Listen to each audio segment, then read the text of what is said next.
অনেকে কি দিয়ে ঝাড়ফুঁক করবে খুঁজে পায় না, আছে না নাই? আপনি সূরাতুল ফাতিহা পড়ে ঝাড়ফুঁক করবেন।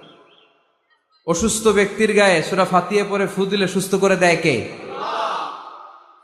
রব্বুল আলামিন বলেন, وَنُنَزِّلُ مِنَ الْقُرْآنِ مَا هُوَ شِفَاءٌ وَرَحْمَةٌ لِّلْمُؤْمِنِينَ وَلَا يَزِيدُ الظَّالِمِينَ إِلَّا خَسَارًا। আল্লাহ বললেন, আমি কোরআনের মধ্যে শেফা রেখেছি।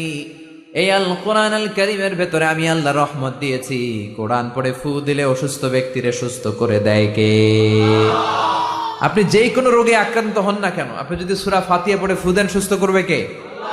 বিশ্বাস হয় না সন্দেহ লাগে?